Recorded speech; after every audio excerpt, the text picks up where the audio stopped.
Welcome, everyone. We are going to allow a couple more minutes for more attendees to join, and we are going to start shortly.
Once again, welcome everyone.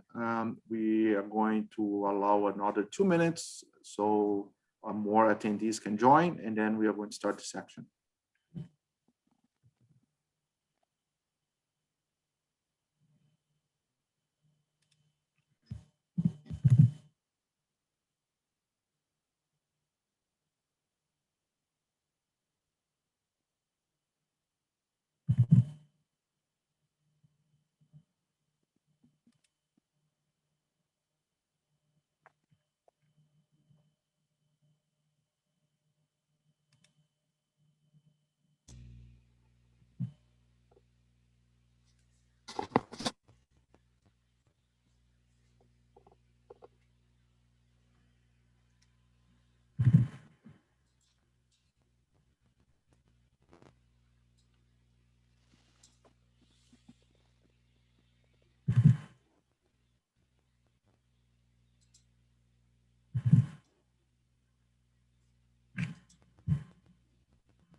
Good afternoon, everyone. I guess we'll wait for a minute more, and then we'll start our session. Thank you.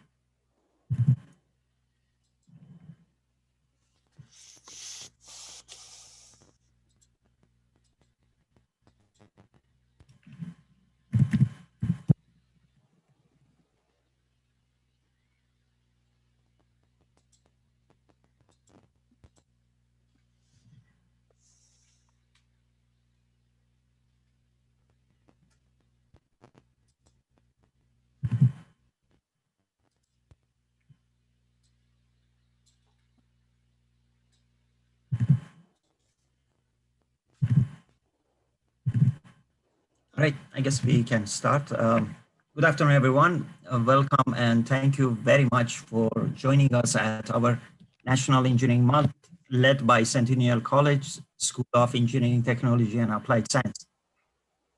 We would be starting with a welcome note from our Dean of the School of Engineering, Technology, and Applied Science, Dr. Patrick Kelly.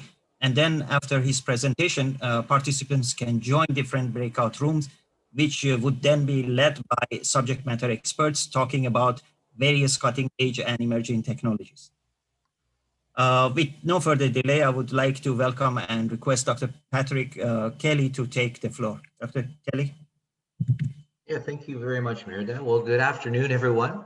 Welcome to our National Engineering Month, NEM, session that we've organized for you today. And It's a beautiful day out there. So what I plan on doing is the next 25 minutes, I'm just going to talk a little bit about, well, certainly National Engineering Month and the work we do with our industry partners and ensuring that our programs are industry relevant. And then just give you an overview of some of the strategic achievements of the school. And then my colleagues have, as Meredith said, workshops and various sessions that I think you'll find interesting as we move forward. So just to start, just gonna move my slide here, if you will.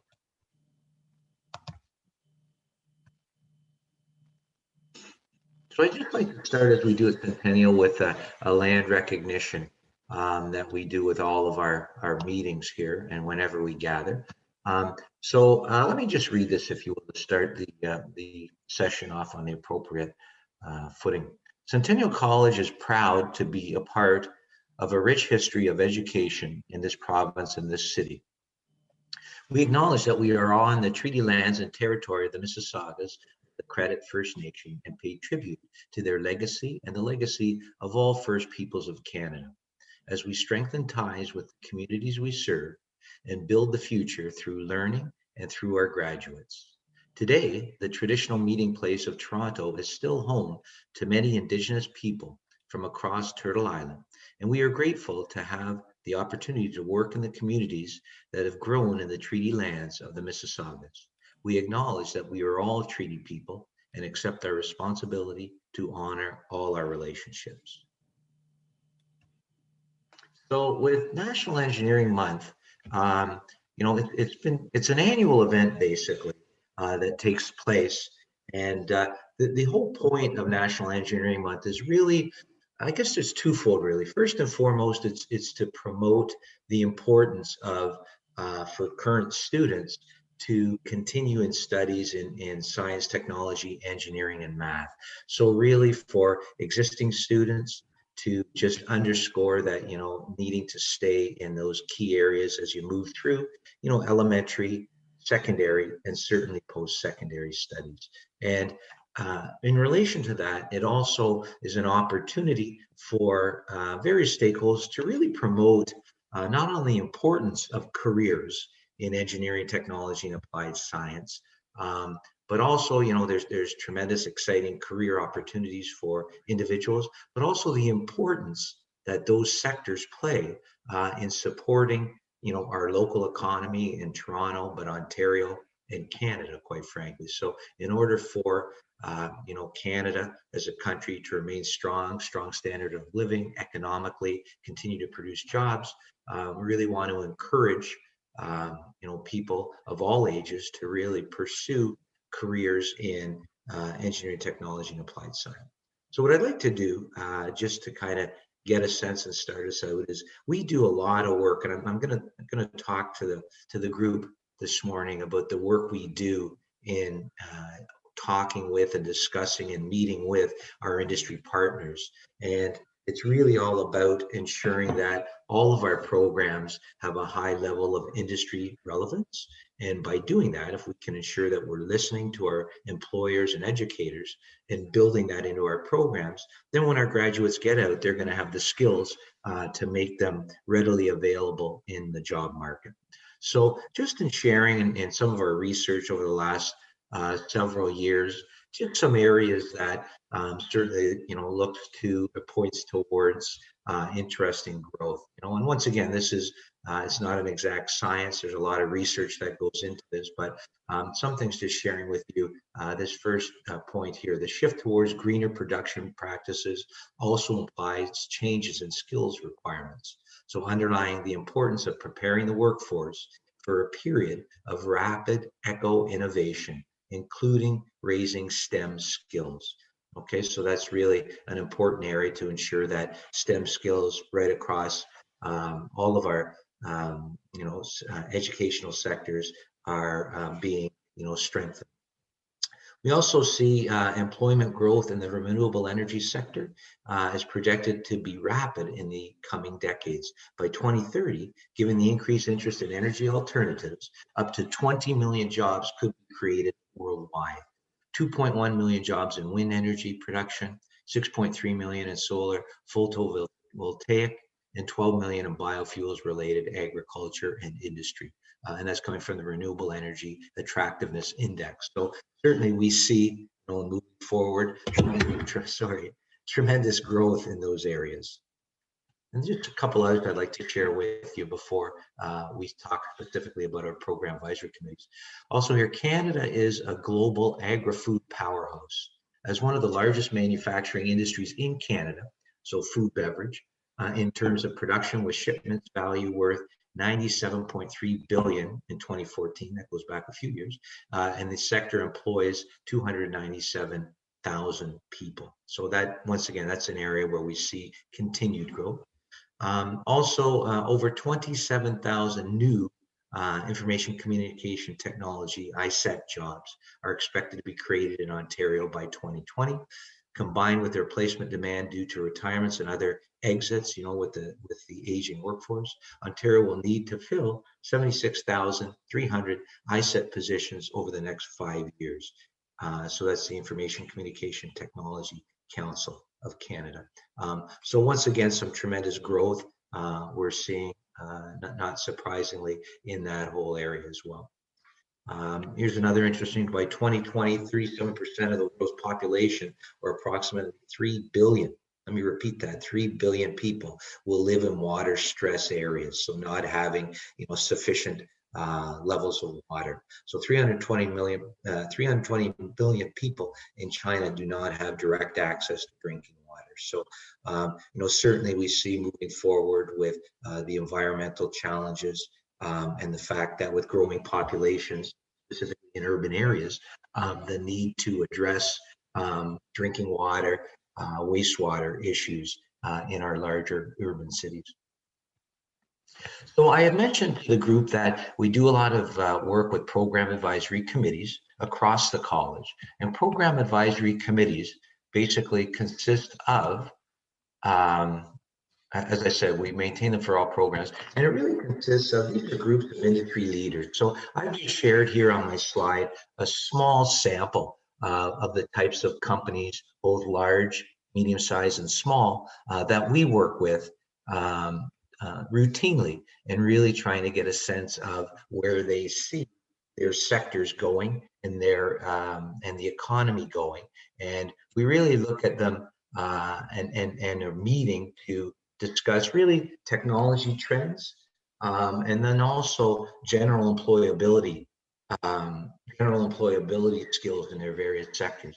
We often see in working with our employers and industry partners through our PACs, technology trends, they're always changing. Our employers are saying it's a given, Centennial grads coming out need to, and we understand they have solid technical skills, and they'll change, depending upon the sector and the technologies, and new technologies are always upon us. But the general employability skills, we see that as, I've been doing this for over 25 years as far as running PAC meetings and meeting with industry.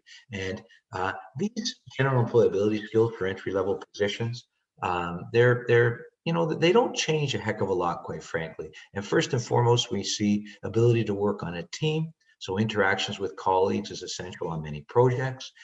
Communication skills, no surprise there, right? Both written and oral communication skills, being able to express yourself in a small departmental meeting, or, presenting in front of a large auditorium, and being able to communicate effectively. So there's a versatility piece, multitasking. There's no jobs where you kind of go into your office and sit down and do one job for 8 hours and go home. They're long gone. So it's really that ability to multitask and be flexible. Highly motivated, enthusiasm for jobs. So you can never underrate, having a motivated, enthusiastic employee, because that motivation and enthusiasm is contagious. When we have someone on a team that has a high level of enthusiasm for what they're doing, certainly other team members get excited about that as well. Project management skills. So, once again, looking at, they say, how do you eat an elephant, I guess, is terminology, and it's one piece at a time. So, being these large projects, really being able to break down these large projects and manage them in workable pieces.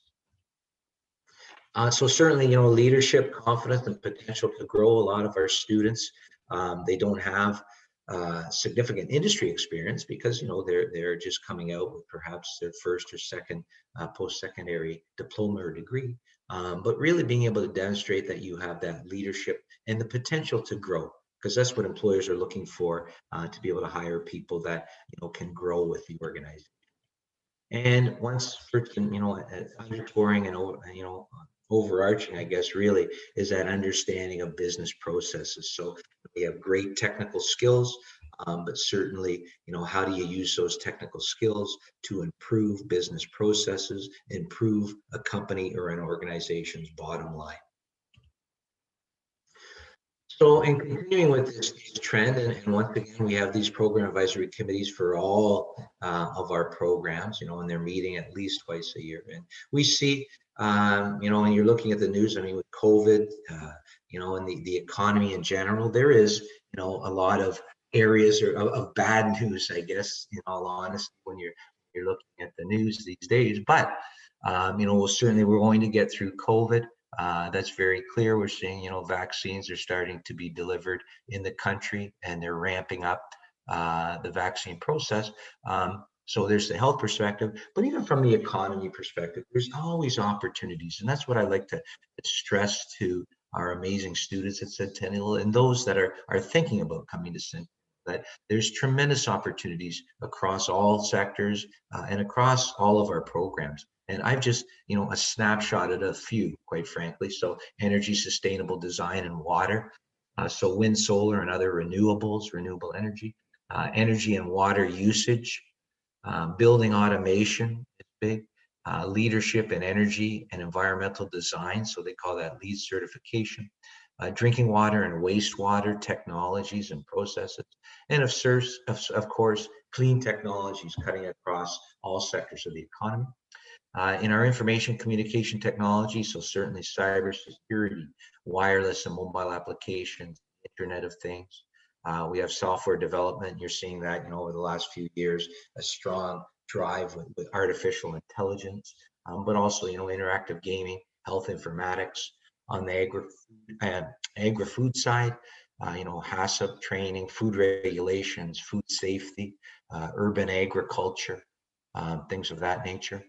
And then certainly, you know, a core sector of the Ontario and Canadian economy, advanced manufacturing. So, but really, we're seeing huge leaps forward in technology within the manufacturing settings with our partners. And, you know, this whole move towards Industry 4.0 or smart factories, if you will.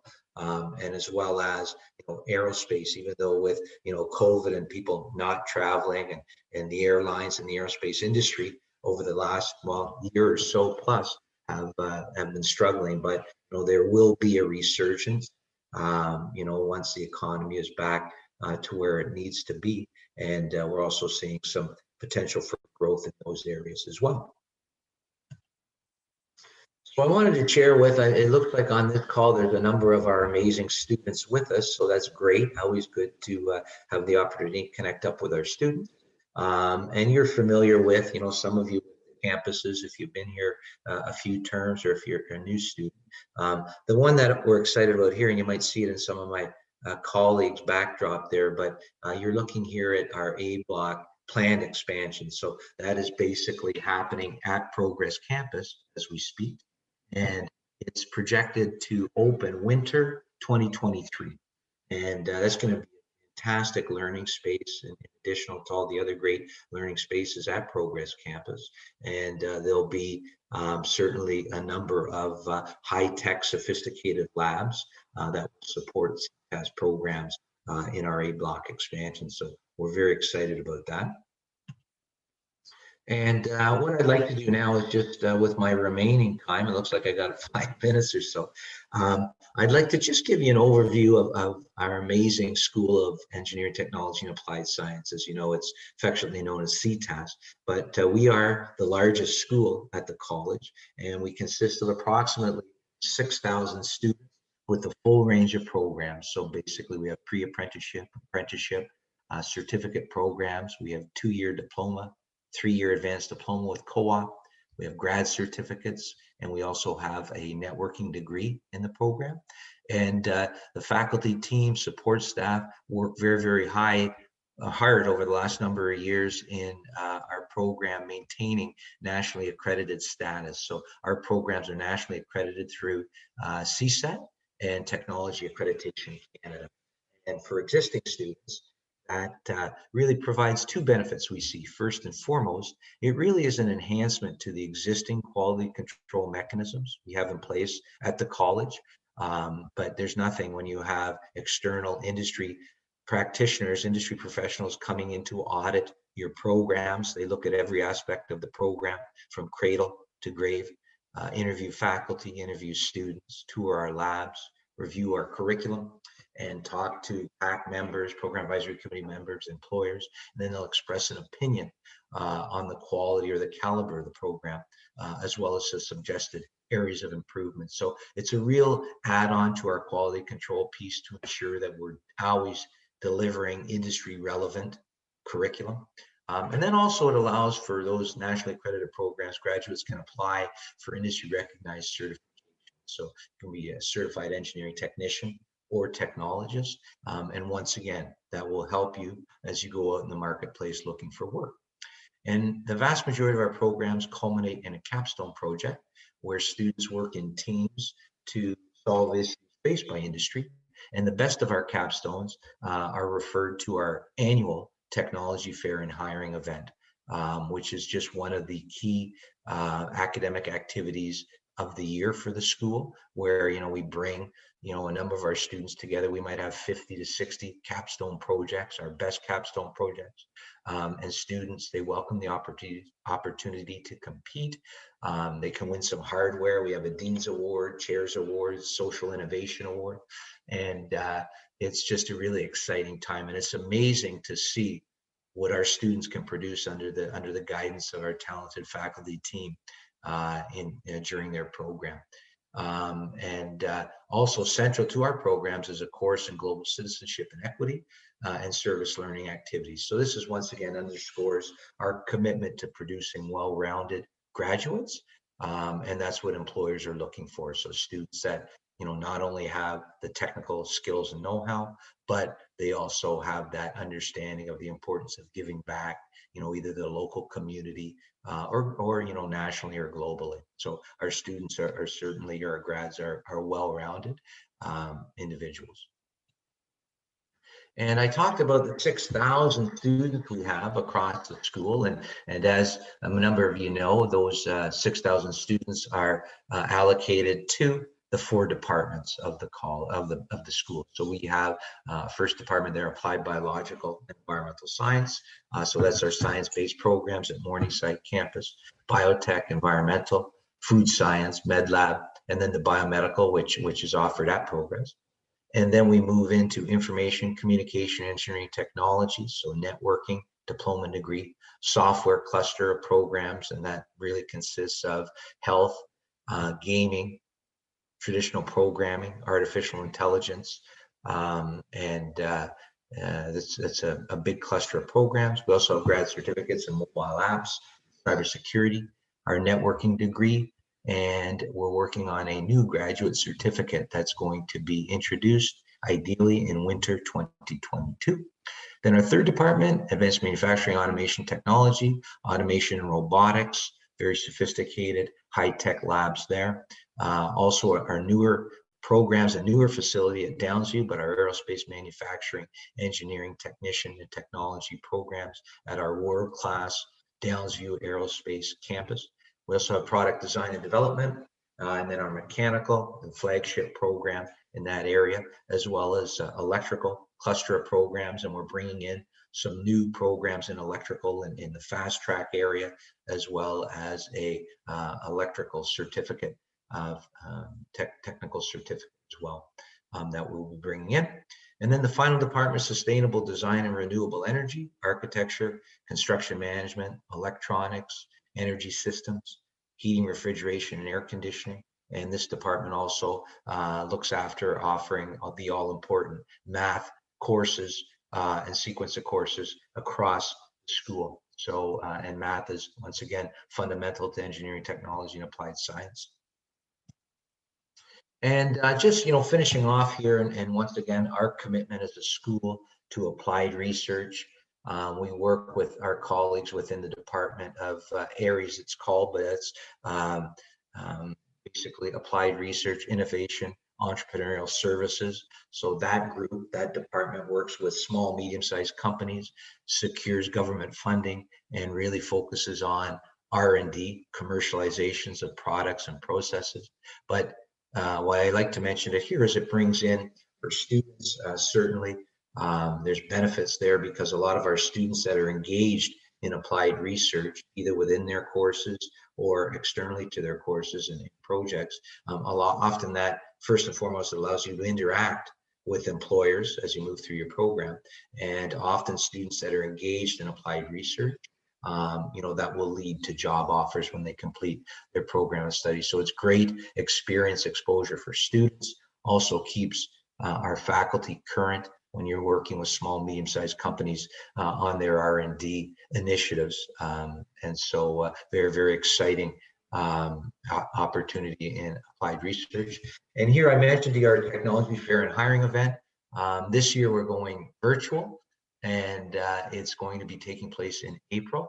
And as I said, that brings together our best capstones from across the school, bring industry partners in to judge the various capstones, and then once again we give away some nice hardware. So it's kind of one of the events of the year. We normally do it in the event center on the 8th floor, but once again this year it's virtual, and we're very excited about going virtual with our technology fair and hiring event. And then I'm just going to show you another key school initiative annually, the Ontario Skills Competition. And think of this as the post-secondary of, the Olympics of post-secondary education, where all the colleges will compete at this event. And once again, this year it's going virtual as well because we can't all come together. But it's really timed competitions from a number of areas across engineering, technology, and applied science. And you'll see the bottom left there, we see two of our students who won a gold and bronze medal.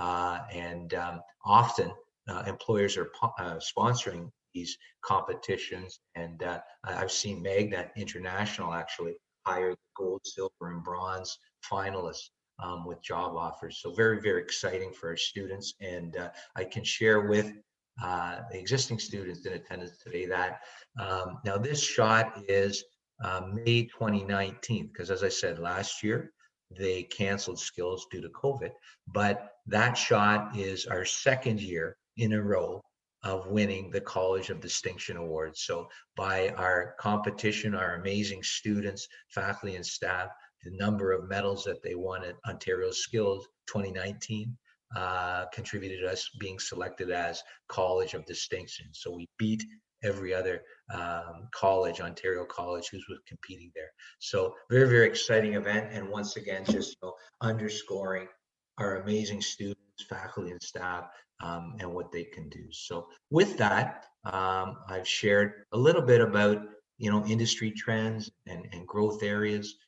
Really wanted to stress to the group just the importance of engineering, applied sciences, and really the science, technology, engineering, and math, be it in your studies and also as you move into the workplace. So with that, I will hand it back to Mehrdad. Thank you so much.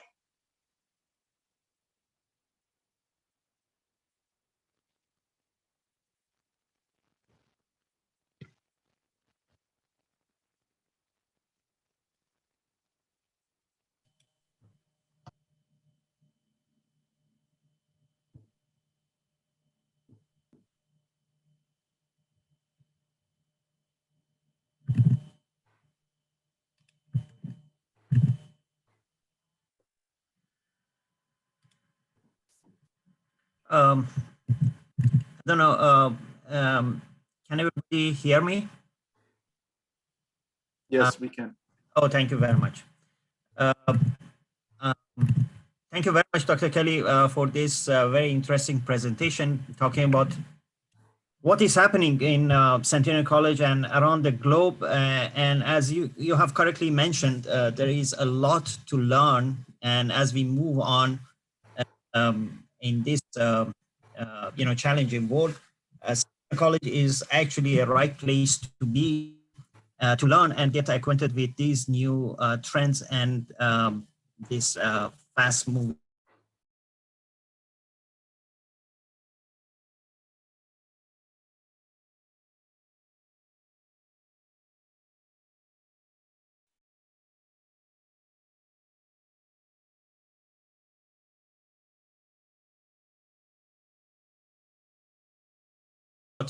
And you can just pop it up, and there are different sessions with the SMEs, the subject matter experts, who would be presenting different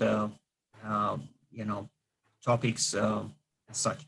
So you can start joining as you see fit, and in half an hour to 35 minutes we'll join back for question and answers. Yes, please, Alex. Thank you, Merdad. If I can add to the audience, if SDRE stands for Sustainable Design Renewable Energy. So if you're interested in that field, you are welcome to join the Sustainable Design Renewable Energy session, SDRE.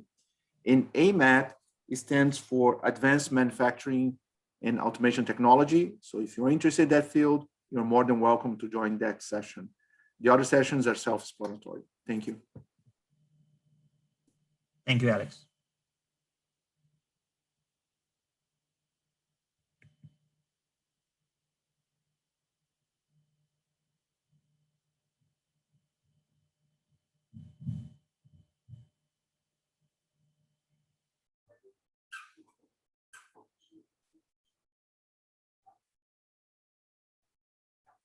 Hello, Larissa. Welcome back.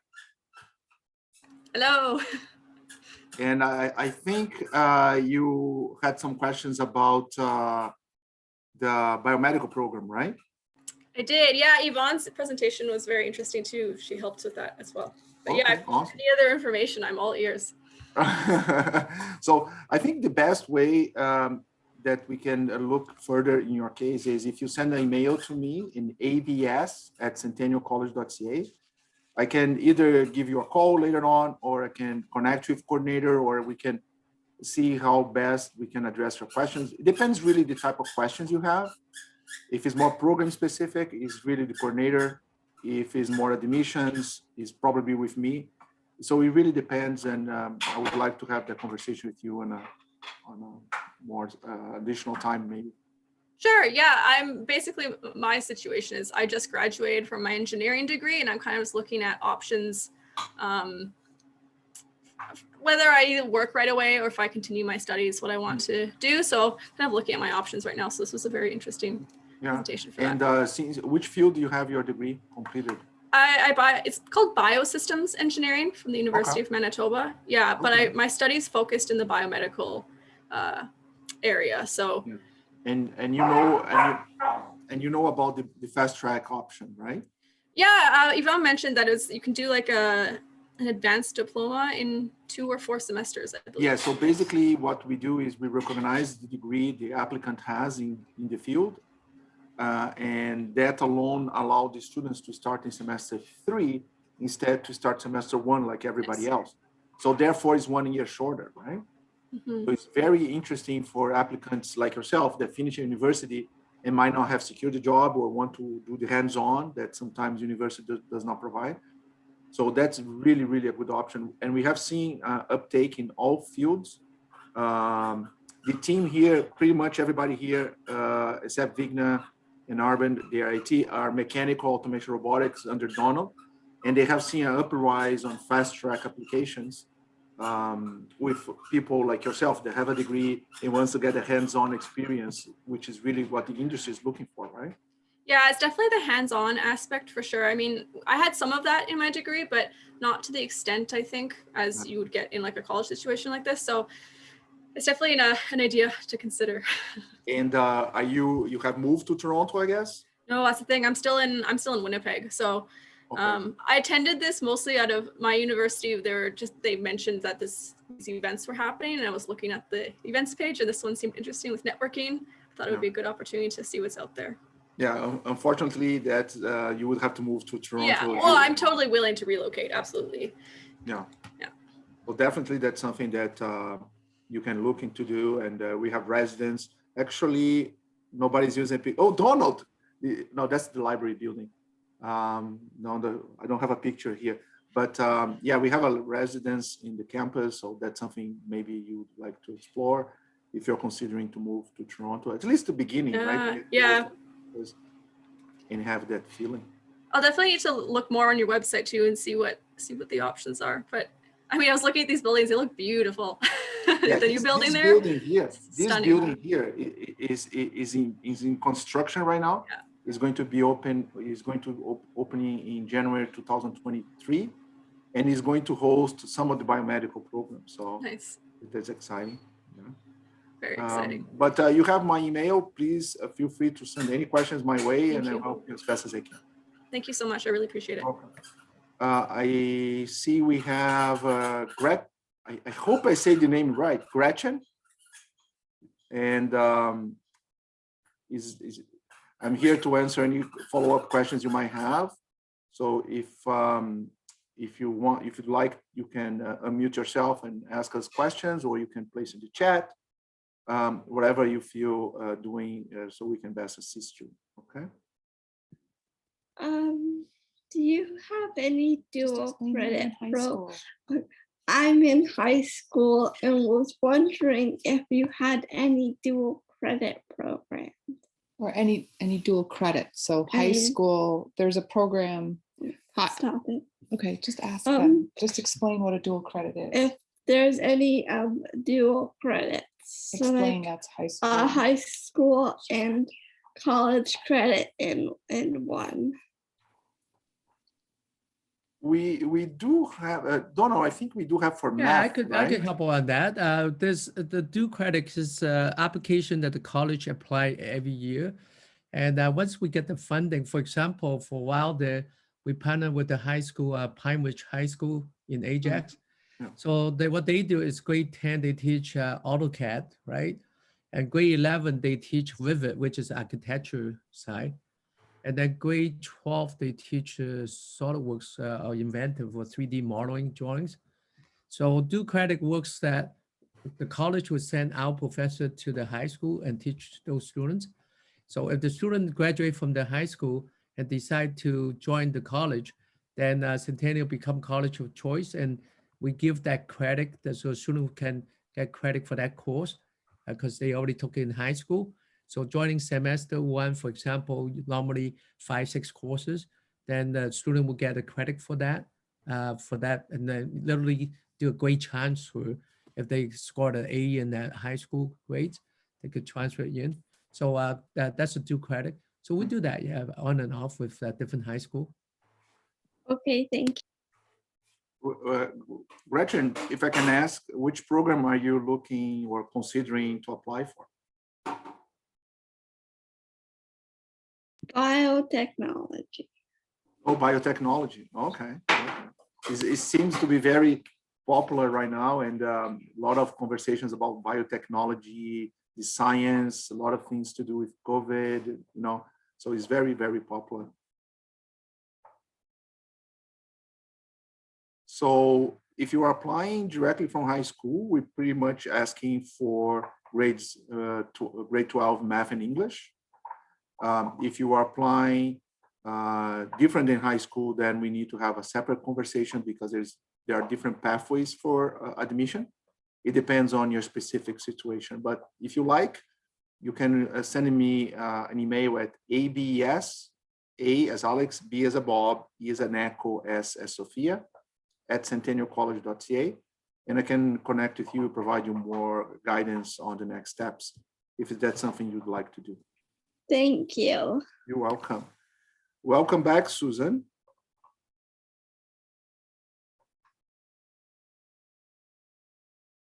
I see you join us back. We are here to answer any follow-up questions you might have. Feel free to unmute yourself or place a question in the chat if you'd like to do so, and we will best answer your questions that you have.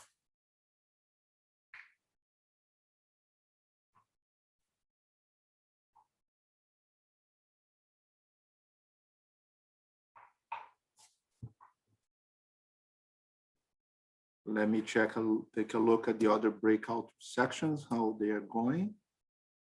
They're still going. I see SDRE, Sustainable Design, Renewable Energy session still taking place. I see another one for software, big data is still taking place. So we might have a couple more people joining shortly. I hope I pronounced the name correctly. Welcome back, Mohammed. Hajo. Yes. We are here to answer any follow-up questions you might have. If you like, please unmute yourself and ask the question or place in the chat as you see fit. Welcome back, Spiros. Like I just mentioned, we are here to answer any follow-up questions you might have. Feel free to unmute yourself and ask questions or place in the chat, and we'll do the best we can to answer all your questions. Okay, thank you. You're welcome. So if you are thinking about applying to Centennial, it really depends on the situation that you are right now. If you're coming from high school, or if you have a degree, if you have a foreign credential, a lot of times we see Canadians applying with foreign credentials. So for any type of follow-up questions, just feel free to send us an email, depending on the program you're interested. So we had a couple of attendees here talking about biotechnology and science programs. So that is abs@centennialcollege.ca. If you are interested in the manufacturing, advanced manufacturing technology piece, aerospace, electromechanical, you should send an email to amat, @centennialcollege.ca. If you are interested in the software or networking programs, please use the ISET email address, I as India, C as a Charlie, E as an Echo, T as a Tango, @centennialcollege.ca. If you're interested in sustainable design, renewable energy, the session that you attended with Clarence, just send an email to SDRE, Sophia, Donald, Robert, Echo, @centennialcollege.ca. All the attendees, if you have follow-up questions, please unmute yourself and please ask. We'll do the best to answer. Okay. Amanda, I know you just joined back as Christy and as also as Matt. I hope I say this right. I apologize if I don't. Maha, please feel free to unmute yourselves and ask any follow-up questions you might have.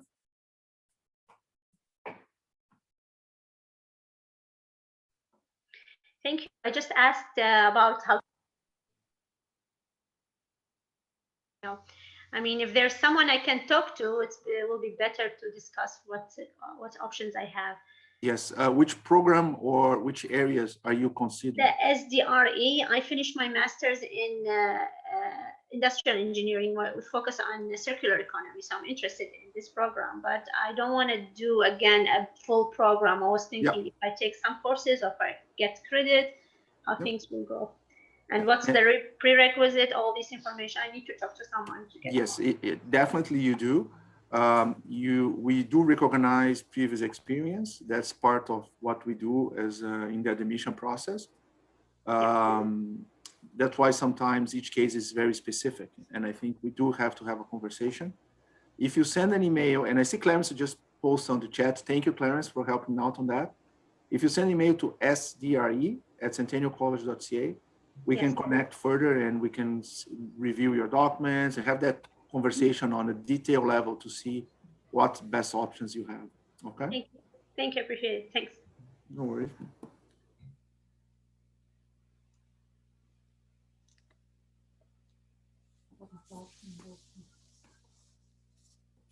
Do I see any other questions from the audience?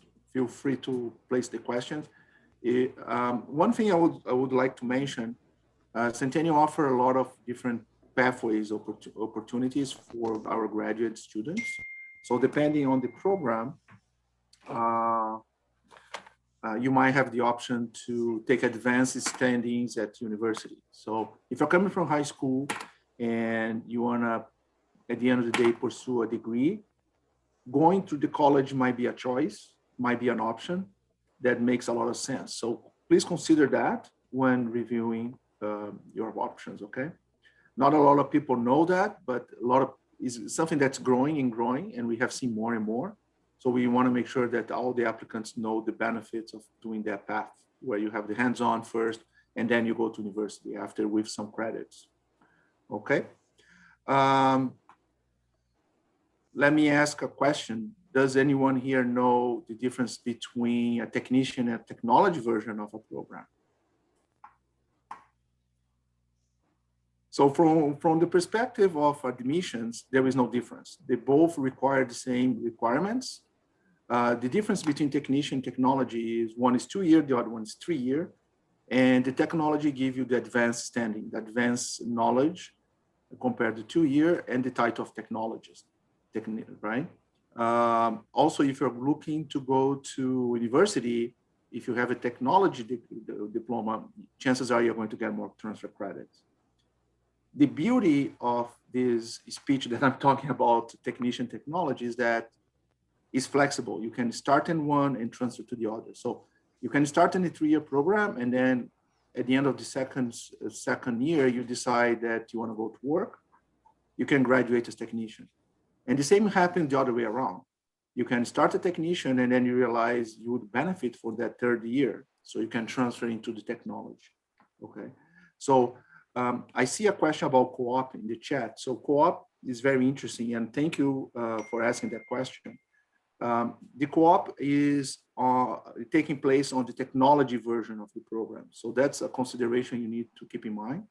If your goal is to secure a co-op placement, you have to apply for the 3 year program, the technology programs, okay?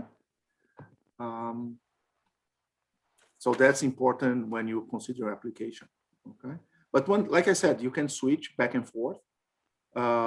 We always recommend, if you're not sure, go to the technology, go to 3 year first, and then go to 2 years if you want to do that, okay? That's something that's very, very helpful, and a lot of people don't know. I think from my side, my final message is I just want to share with you a personal experience I had with an applicant last semester. And I hope it becomes something you can take home and think about it. I was helping an applicant last semester, and I spent a lot of time with the applicant explaining the programs and offer options and resources and tips and suggestions. And at the end of the day, the person was thinking. When the person really decided the time to apply was up, because the application take a couple of days, could take a week sometimes, right, to review documents and all that type of thing. By the time that was done, the program was closed. All the seats were taken. So I guess my message about this, telling you about this example, is really don't delay your application. I hope you come to Centennial, but if you're planning another college or another institution, education is something that should not be delayed. You start applications sooner than later, because it takes time. The process takes time. So hopefully all the documents check out. There is no something we need to follow up, but if it does, it just adds times. And unfortunately, programs are popular, and you might find yourself without a seat. So if you're considering going to high school or to college or university in the fall, my suggestion is start the application sooner than later, okay? I see another question here in the chat. Are the classes offered virtually still an option? It depends on the program. We do now have programs that are fully online. With or without the COVID situation right now, we do have programs that are fully online. So it depends on which program you're considering. So send an email, and then we can look at specific program, what the reality for that program is. Like, for example, software, it could be online, could be in class when we're allowed to go back to classes. But a program like electrical, is not online, right? So it depends on the program, depends on semester. So it's a conversation we can have if you send me an email. Okay. We almost running out of time, so I will stop talking and see if there's any other question on the table here. Anyone has a final question or comments?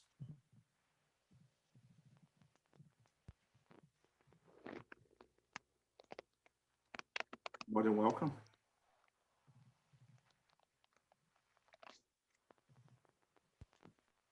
Thank you very much, Alex. Just a closing comment. Thank you very much for from all of us to all the participants for your time joining us today at this platform. And thank you very much for all the SMEs, the subject matter experts, for their respective presentations. Thank you all very much. And I hope the sessions were useful and all the attendees were happy, and hope to see you all back maybe at Centennial College and or at another National Engineering Month event soon. Thank you all very much. Thank you. Be safe, everyone. Thank you. And thank you, Sarah. Thank you. You're very welcome. Hi all.